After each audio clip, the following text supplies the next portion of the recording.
Ketika gadis kecil ini mendorong pintu, dia melihat ibunya telah terbunuh. Tapi gadis itu meletakkan tas sekolahnya seolah-olah tidak ada yang terjadi. Dengan tenang dia menulis tugas sekolahnya. Si pembunuh bersembunyi di sudut mengawasinya. Saat itu juga beberapa tetes darah jatuh di buku gadis itu. Tapi dia masih tidak merespon. Pembunuh mengira mungkin gadis itu terlalu kecil. Jadi dia tidak membunuhnya, dan membiarkannya hidup. Tapi setelah si pembunuh pergi, gadis itu langsung menangis. Apa yang dia lakukan tadi? Demi melindungi diri. Dalam sekejap, 20 tahun telah berlalu. Mei telah menjadi petugas polisi sesuai keinginannya. Mengapa dia memilih profesi yang berbahaya? Karena dia ingin mencari pelaku pembunuh ibunya. Hari ini Sister Mei menerima kasus pembunuhan. Ketika dia tiba di tempat kejadian, dia terpana dengan pemandangan di depannya. Situasi di TKP ini persis sama dengan adegan di mana ibunya dibunuh. Melihat apa yang ada di depannya, Suster Mei tampak terdiam. Dia mendengarkan dengan seksama saat dokter forensik menganalisis tubuh. Tangan dan mata dibalut dengan selotip yang kuat. Perutnya dipotong terbuka. 张开他的嘴，看舌头在不在。舌头被割掉了。 Benar saja, itu persis sama dengan kasus ibunya. Sister Mei menyimpulkan bahwa pelaku ini sama dengan pelaku pembunuh ibunya. Dia telah belajar selama 20 tahun. Jadi dia merasa seperti melihat pembunuhnya. Dia memberitahu usia, penampilan dan kepribadian pelaku. Dia juga berkata, pelakunya sangat percaya diri, suka menantang polisi, untuk membuktikan dirinya bisa lolos begitu saja. Mungkin saja dia bisa menelepon. Tak lama kemudian, pembunuhnya benar-benar menelepon. Berdasarkan alamat listrik, polisi menangkap Amin.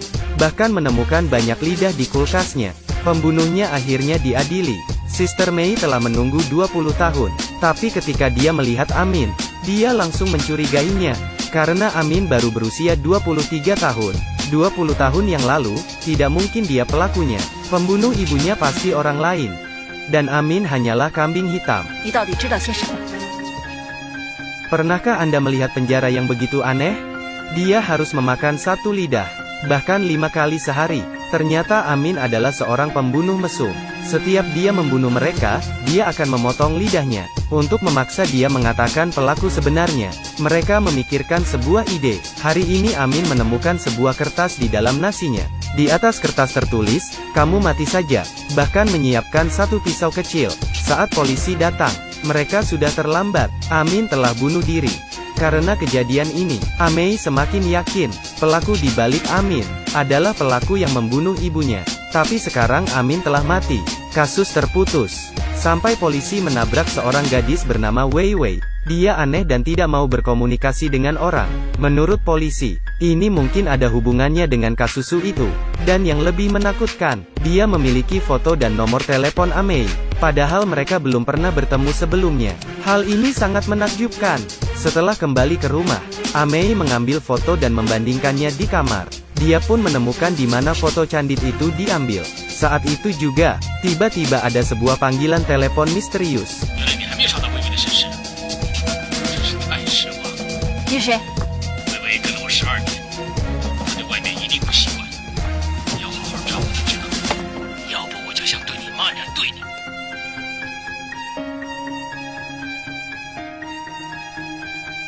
Penelepon ini adalah pembunuh di balik ini semua. Dia memprovokasi Amei.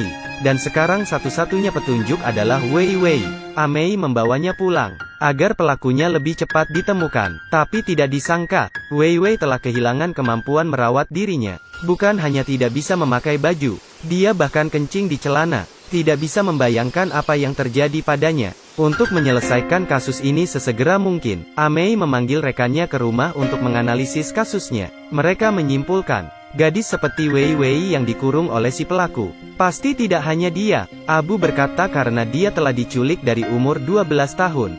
Jadi data mengenai Wei Wei telah hilang. Kemudian Amei mengatur agar bawahannya bergiliran menjaga Wei Wei. Dan dia membawa Abu ke rumah gadis yang hilang untuk mengumpulkan petunjuk. Tapi dalam perjalanan kembali, dia mendapat telepon lagi dari si pembunuh.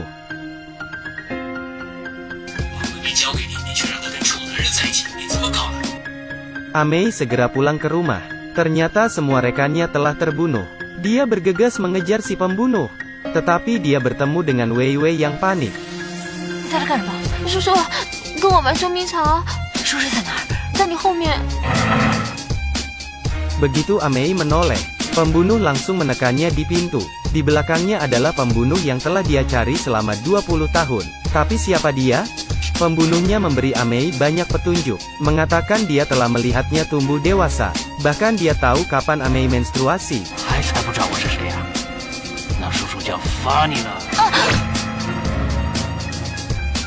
Jelas sekali, pembunuhnya tidak membunuh Amei, hanya ingin menghukumnya. Setelah pulih kembali, Amei menganalisis sesuai dengan kata-kata si pembunuh. Orang ini pasti ada di sekitar Amei. Setelah memeriksa satu persatu, akhirnya mengunci target. Dia adalah seorang polisi tua. Karena Amei telah menjadi anak yatim sejak kecil, Lao Zhang dulunya adalah orang tua asuhnya.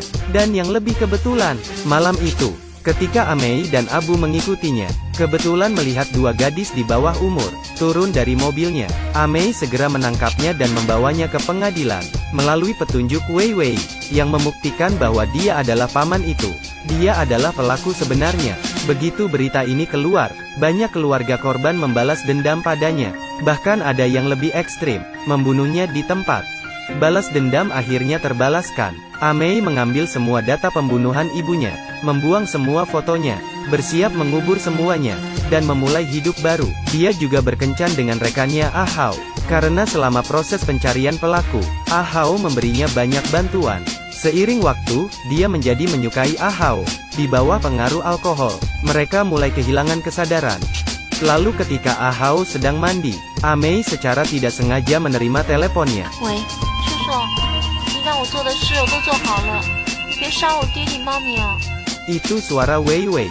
Pada saat ini semua kebenaran terungkap. Pembunuh yang sebenarnya, ternyata itu adalah Ah Hao yang sok suci. Amei menyesal. Dia segera pergi untuk mengambil pistol. Tanpa diduga, Ah Hao sudah berada di belakangnya. Dia mengarahkan pistol ke Amei. Untungnya bel pintu berbunyi. Amei mengambil kesempatan untuk menjatuhkan Ah Hao. Tapi bagaimanapun juga dia seorang wanita. Tak lama kemudian dia pun tersingkir. Saat dia sadar kembali, dia menemukan diri telah ada di rumah masa kecilnya. Ada beberapa gadis yang disekap di dalam ruangan, termasuk Wei Wei. Mengira dirinya telah menang. Ah Hao berbicara tentang pengalaman mesumnya. Ternyata ketika masih muda, dia memiliki pacar. Keduanya berjanji akan selalu bersama. Tapi tiba-tiba suatu hari gadis itu mengabaikan Ah Hao, dan pergi bersama pria lain. Ah Hao yang marah langsung membunuhnya dengan batu, dan melemparkannya ke laut. Dia sangat takut masalah ini akan ketahuan, tapi anehnya tidak ada yang melacaknya.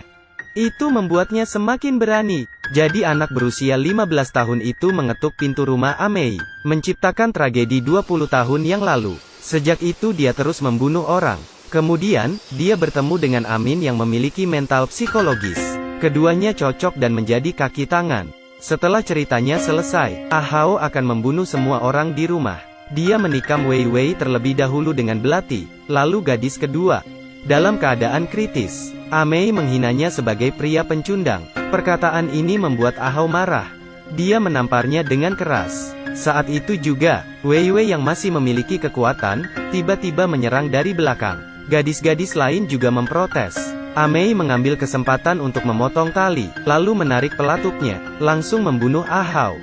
Akhirnya semuanya berakhir. Amei bersandar di pojok dan menangis.